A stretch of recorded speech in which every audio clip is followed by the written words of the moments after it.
Thank you for being here. Please subscribe if you haven't. You can click on the notification when we go live.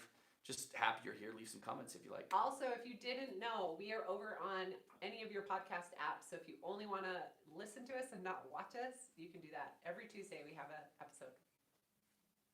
Thanks, guys. All right, welcome back to our 5-part series. What are the 5 indicators of real recovery?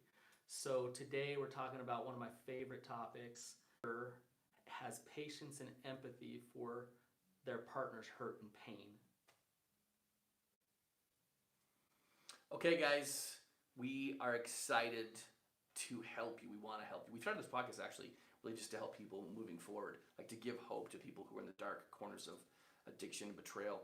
But we also know that this holiday time is just The berserk. holidays bring it all out. Yeah, Yeah. it's a time to, I don't know, eat gingerbread and fight with family and all the things, right?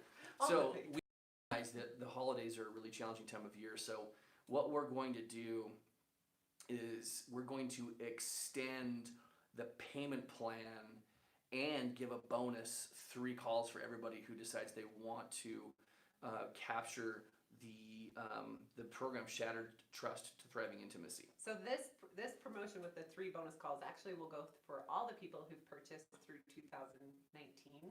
Happy Christmas, yeah, Happy Hanukkah, and you're Happy gonna Kwanzaa. you're gonna end up getting a group call that's live with each one of us. So this is awesome if you think about it.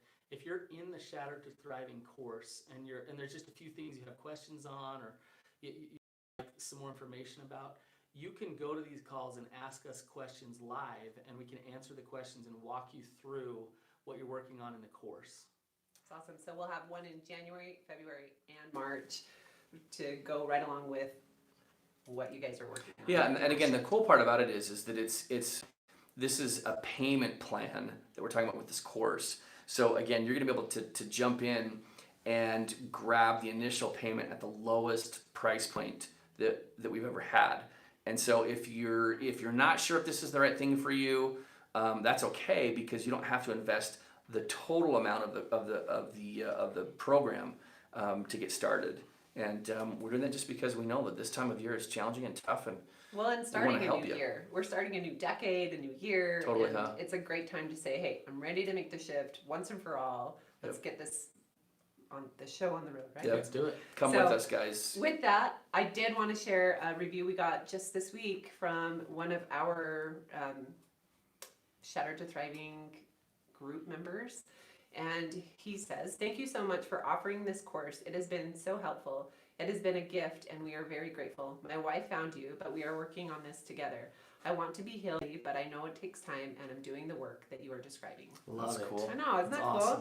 cool? So some people are doing it with their spouse, while others are going at it alone and kind of breaking it up, and whatever works for you guys. Yeah, I work with a guy who's in one of my groups, and he and his wife have done the course, and then they went back and they did it, and they're like, oh my gosh, all the takeaways that we didn't get the first time. Yep. In fact, they just started going through it for a third time to Oh say, my okay, gosh. what else do we miss, or what else do we need to know moving forward? So We should probably go It's- through it a yeah. second time. Just kidding. I need to get Jenny. I'll go through it. take advantage of that promo, because it will serve you. So let's get on with the topic for today. All right, so this topic is so awesome for a couple of reasons. Not only does it help the individual who's working their individual recovery start to be more vulnerable, start to be more connected to those around them, it also is a huge piece in rebuilding trust and helping the relationship thrive, as well as all these things are that we're talking about. However, this topic, patience and empathy for their hurt and their pain, there's some simple things that you can do to hold space for them and create some empathy for them in their pain. Yet it can be so difficult to do. Yeah. So simple little skills, yet so difficult to do. And do you know why it's so difficult? I can tell you from my own experience, and even for a minute last night, Ashlynn and I were having a hard conversation, and my own shame keeps me from understanding where Ashlynn's coming from. Yeah. So if you have things that you're trying to hide, then you're not going to go take a step towards somebody and try to connect to their pain, because it's vulnerable and you're worried. It's organic. You don't know where it's going to go.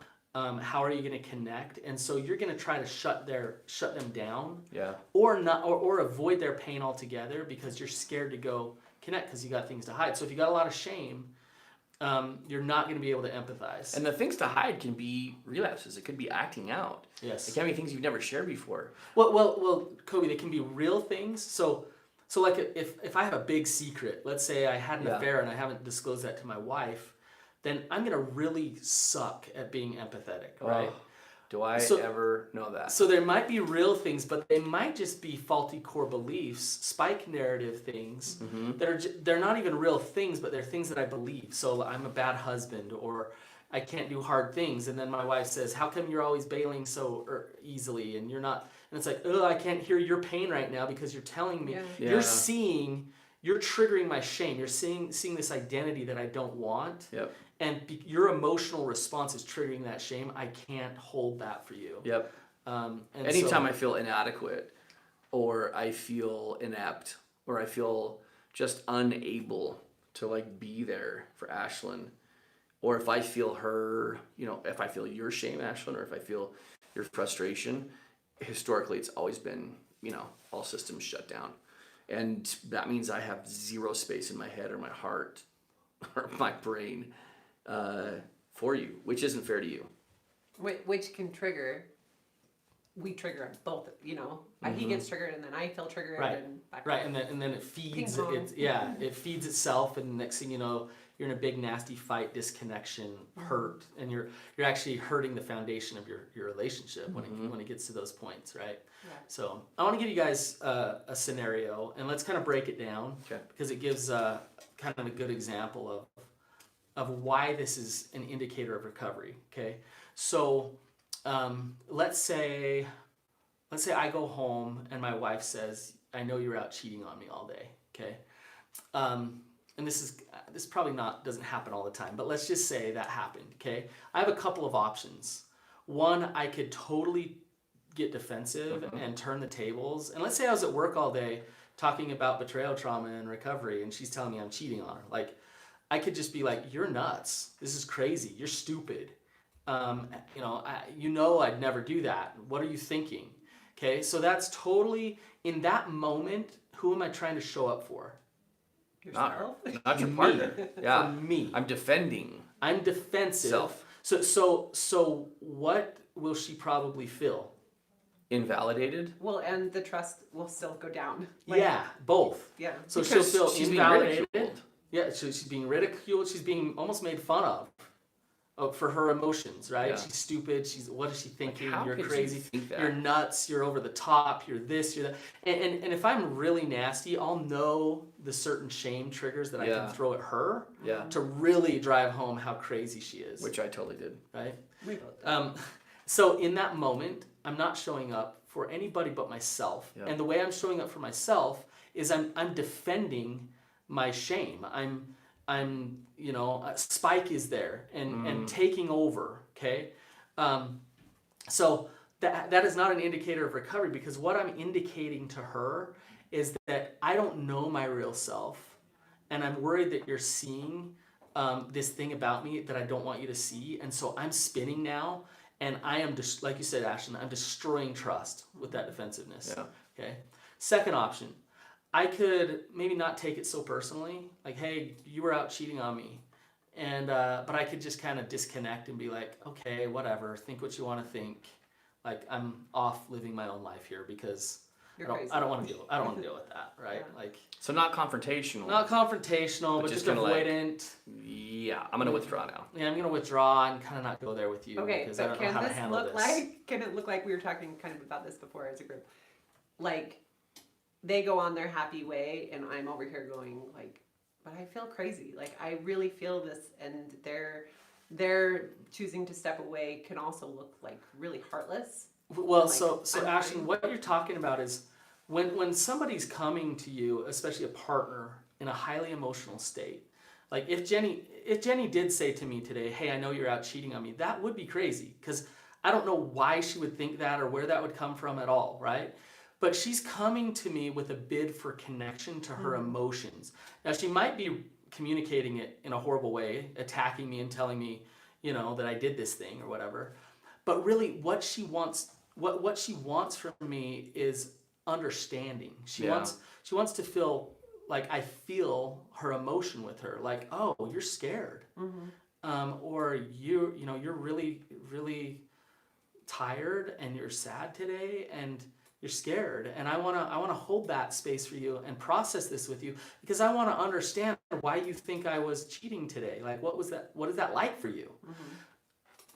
The only way that I get there with her is to be strong enough within myself to tolerate what she's saying, not take that personally, and then start to dig in with her as to what actually is going on.